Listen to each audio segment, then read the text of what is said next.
안녕하세요. 형광펜 성경이 제공하는 성경 공부, 오늘은 역대상 10장입니다. 블레셋 사람과 이스라엘 사람이 싸울 때 이스라엘 사람들이 졌어요. 그래서 블레셋 사람들 앞에서 도망가고 길보아 산에서 많은 사람들이 죽었습니다.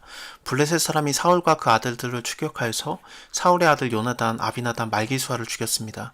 한 명이 더 남았잖아요. 여기 사울의 아들 요나단, 말기수아, 아비나답, 그리고 에스바알이라는 자가 있습니다. 이 에스바알은 분명히 이스보셋인 것 같아요. 이스보셋이 어디 나오냐면요, 사무엘 하 2장을 보면은 여기 있습니다. 사무엘 하 2장에 사울의 군대 장관 넬의 아들 아브넬이 이미 사울의 아들 이스보셋을 데리고 마하나임에 건너가서 왕으로 삼는 거거든요. 이스라엘의 왕으로 삼았더라. 그래서 이 이스보셋이라는 자가 분명히 사울의 아들이에요.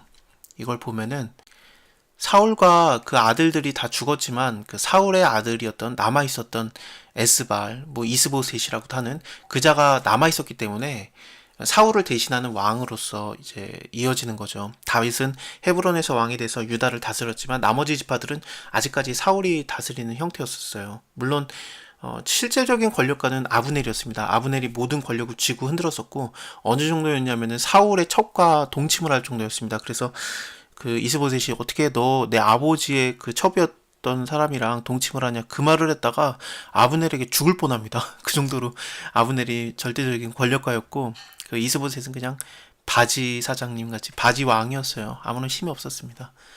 어쨌든 사울을 맹렬히 치매 활을 쏘는 자가 사울에게 따라 미침해 사울이 그 쏘는 자를 인해서 심히 궁급하였다. 이거는 그 심한 부상을 당했다, 그렇게 보시면 됩니다. 자기의 병기든 자에게 이르되 너는 칼을 빼어서 나를 찌르라. 저 할례 없는 자가 와서 나를 욕되게 할까 두려워하노라. 이 할례라는 게 하나님과의 언약 관계를 말하는 거거든요.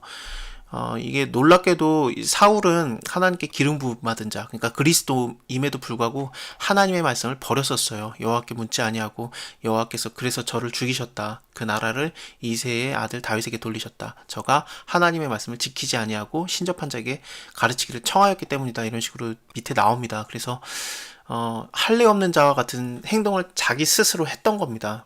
몸의 할례는 다 중요하지 않아요. 우리의 마음의 할례가 중요한 거고, 신약에서도 너의 육체 할례 그게 중요한 게 아니라 너의 마음의 할례가 더 중요하다라고 말하잖아요. 그렇습니다. 하나님과의 언약을 생각하고 하나님과의 관계, 하나님 의 말씀을 더 사모하는 것, 그런 것이 더 중요하고 예수 그리스도를 믿는 게 중요하지, 그까지 몸의 그 행위들, 그런 것들은 아무리 선해 보일지라도 그걸 우리를 구원시킬 수 없어요. 우리 스스로가 우리를 구원시킬 수 없고 오직 예수님만이 우리를 구원시킬 수 있는 겁니다. 사실 뭐 할례 없는 자가 와서 나를 욕되게 할까 두려워하노라 하지만 스스로가 할례 없던 자였습니다. 이미요. 마음에 할례가 없었던 거죠. 하지만 그 병기된 자가 어떻게 그리스도를, 그러니까 기름 부음 받은 자, 하나님께서 선택한 자를 죽이는 것을 즐겨 행했겠습니까? 그러지 않아요. 그러니까 사울이 자기의 칼을 취하여서 그 위에 엎드러지고, 병기든 자도 사울의 죽음을 보고 자기도 칼에 엎드려져 죽었습니다. 이와 같이 사울과 그 세 아들, 그 온 집이 함께 죽었습니다. 온 집이 함께 죽었다고 하지만 이스보셋이 아직 남아있긴 합니다. 왜 이렇게 다 죽었다라고 나오냐면은, 이게 사무엘상 마지막 장에서도 이런 식으로 표현이 되거든요. 아마도 이렇게 나오는 이유가 이스보셋이 사울이 드러내고 싶지 않았던 그런 아들이었던 것 같아요. 정확한 속사정은 모르겠습니다만 아들로서도 카운트를 못 받던 그런 자였는데, 그 자가 왕으로서 등극을 했던 거죠. 물론 아브넬이 실제적인 권력가였고요.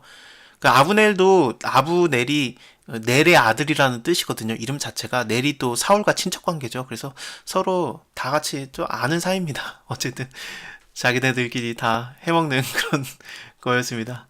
자, 골짜기에 있는 모든 이스라엘 사람이 저희의 도망한 곳과 사울과 그 아들들이 다 죽은 것을 보고 그 성읍을 버리고 도망하여서 블레셋 사람이 와서 거기서 거하게 되었습니다.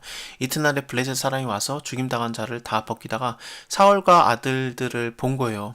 길보아 산에 엎드려졌음을 보고 그 사울을 벗기고 그 머리와 갑옷을 취하고 사람을 블레셋 땅 사방에 보내어서 모든 우상과 무 백성에게 광포하게 하고 사울의 갑옷을 그 신의 묘에 두고 그 머리를 다곤의 묘에 달았습니다. 길랏 야베스의 모든 사람들이 이것을 듣고서 다 일어난 겁니다. 사울의 시체를 가져와야 되는 거 아닌가 해서 이 용사들은 길란 야베스의 용사들은 요단강 동편에 사는 사람들이에요. 그래서 요단강을 건너고 이스라엘을 지나서 블레셋 땅까지 가가지고 사울의 시체를 취하고 온 거거든요. 사울의 시체와 그 아들들의 시체를 취하여서 야베스로 다시 가져오고 그곳 상수리 나무 아래서 그 해골에 장사하고 또 7일을 금식해 주었습니다. 그래서 왕으로서의 대접을 다 하고 이제 장례를 치러준 건데 사울의 죽은 것은 하나님께 범죄했기 때문에 그렇습니다. 저가 여호와의 말씀을 지키지 않았어요. 그래서 신접한 자들에게 가르치기를 청하였고 여호와께 묻지 아니하였으므로 하나님께서도 저를 죽이신 겁니다. 하나님의 말씀대로 이루어지는 것이 굉장히 중요하잖아요. 하나님께서 말씀하시면 그 말씀대로 이루어지고 그것은 하나님 마음에 기뻐하시는 것, 보기 좋으신 것입니다. 그래서 이 말씀대로 이루어지는 것이 굉장히 중요한데 사울은 하나님의 말씀을 버렸으므로 하나님께서도 그를 버린 겁니다. 그 논리를 굉장히 좀 우리가 마음에 깊이 새겨야 될 것 같습니다. 하나님의 말씀을 사랑하는가, 하나님 말씀을 버리는가, 하나님 말씀을 중요시 여기는가, 하나님 말씀을 경홀히 여겨서 이것을 버리는가. 이거는 뭐 아담과 하와 때부터 시작해서 계속해서 우리에게 가르쳐졌던 것인데 여기서도 마찬가지로 이것으로서 사울의 죽음의 이유를 말해주고 있습니다. 자, 다음에 하나님의 말씀을 잘 따르려고 노력하는 다윗에 대한 얘기를 보도록 하겠습니다. 감사합니다. 다음에 뵐게요.